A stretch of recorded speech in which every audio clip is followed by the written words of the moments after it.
മുണ്ടക്കൈ ചൂരൽമല പുനരധിവാസത്തിൽ പാടിയിൽ ഉള്ളവർക്ക് പുനരധിവാസത്തിന് പ്രത്യേക പാക്കേജ് വേണമെന്ന് ജനശബ്ദം ആക്ഷൻ കമ്മിറ്റി. സർക്കാർ ലിസ്റ്റിൽ ഉൾപ്പെട്ട കുറെ പേർ ടൗൺഷിപ്പിന്റെ ഭാഗമാകുന്നില്ല.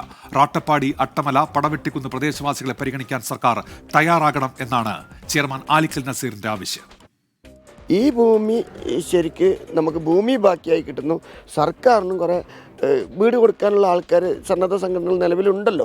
ഈ സന്നദ്ധ സംഘടനകളെ ഉപയോഗിച്ച് ഭൂമിയും ബാക്കിയുണ്ട്.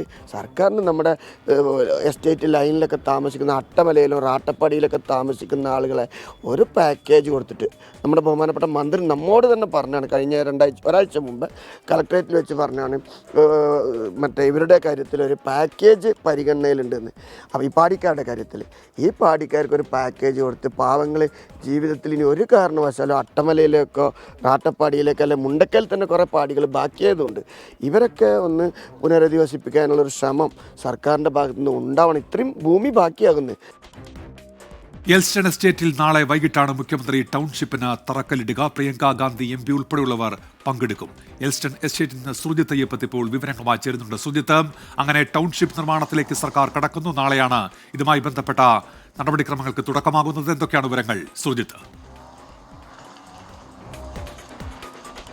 തീർച്ചയായും ഞാൻ നിൽക്കുന്ന ഇടം എന്ന് പറയുന്നത് എൽസ്റ്റൺ എസ്റ്റേറ്റ് ആണ്. ഇവിടെ 64 ഹെക്ടർ ഭൂമിയാണ് ഏറ്റെടുത്തിരിക്കുന്നത്. ഇവിടെ നടപടിക്രമങ്ങൾ, അതായത് നടക്കുന്ന പരിപാടികളുടെ ആ ഒരുക്കങ്ങളാണ് നമുക്കിവിടെ കാണാൻ കഴിയുന്നത്. 1000 പേർക്ക് ഇരിക്കാവുന്ന സ്റ്റേജാണ് ഇവിടെ ഒരുക്കിയിട്ടുള്ളത്. എന്തായാലും നാളെ വൈകിട്ടാണ് ഇതുമായി ബന്ധപ്പെട്ട ചടങ്ങ് നടക്കുന്നത്. മുഖ്യമന്ത്രി പിണറായി വിജയനാണ് ഈ എസ്റ്റേറ്റിൽ തറക്കല്ലിടലിൻ്റെ, അതായത് പുനരധിവാസ ടൗൺഷിപ്പിൻ്റെ ഉദ്ഘാടനം നിർവഹിക്കുന്നത്. എന്തായാലും അതിൻ്റെ ഒരുക്കങ്ങളും ക്രമീകരണങ്ങളുമാണ് നമുക്കിപ്പോൾ ഇവിടെ കാണാൻ കഴിയുന്നത്. 64 ഹെക്ടർ ഭൂമിയിൽ 7 സെൻറ്റ് വീതമുള്ള പ്ലോട്ടുകളിൽ 1000 ചതുരശ്ര അടിയിലാണ് ഒറ്റ നിലയിലായി ക്ലസ്റ്ററുകൾ തിരിച്ച് വീടുകൾ നിർമ്മിക്കുന്നത്.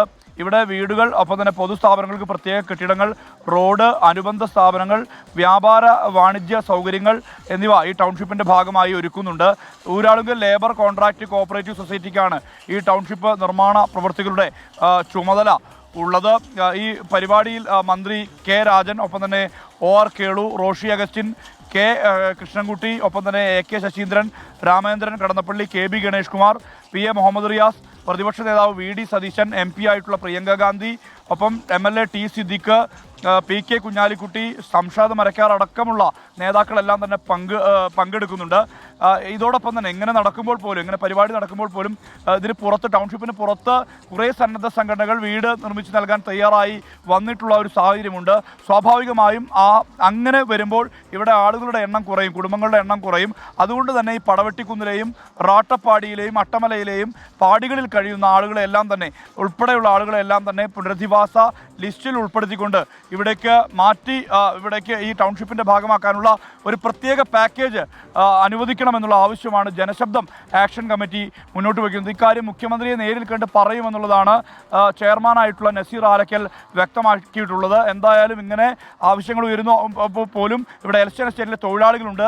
ആ തൊഴിലാളികളുടെ വിഷയം കൂടി ചർച്ച ചെയ്യാൻ, അവരെ ഇവിടെ നിന്നും കുടിയൊഴിയേണ്ടി വരുമ്പോൾ സ്വാഭാവികമായും തൊഴിൽ ആനുകൂല്യങ്ങൾ ലഭ്യമാക്കാനുള്ള നടപടി ഉണ്ടാകണമെന്നുള്ള ആവശ്യം ഉയർന്നിരുന്നു. ഇത് തൊഴിലാളി സംഘടനകൾ ഇന്നലെ ലേബർ കമ്മീഷനുടെ സാന്നിധ്യത്തിൽ ചർച്ച നടത്തി. ആ ചർച്ചയിൽ ഈ വിഷയത്തിൽ തീരുമാനമുണ്ടായിട്ടുണ്ട്. അതായത് ഈ സാമ്പത്തിക കാര്യങ്ങൾ, അതായത് ഇവർക്ക് നൽകാനുള്ള ആനുകൂല്യങ്ങൾ ഉൾപ്പെടെയുള്ള കാര്യങ്ങളിൽ വ്യക്തത വരും. അത് കൃത്യമായി കൊടുക്കാനുള്ള ഇടപെടൽ മാനേജ്മെന്റ് ഉറപ്പും നൽകിയിട്ടുണ്ട്. ഉന്മേഷ്, സുജിത്ത് അയ്യപ്പത്താണ് ഇപ്പോൾ വിശദാംശങ്ങൾ നൽകിയത് എൽസ്റ്റൺ എസ്റ്റേറ്റിൽ നിന്ന്.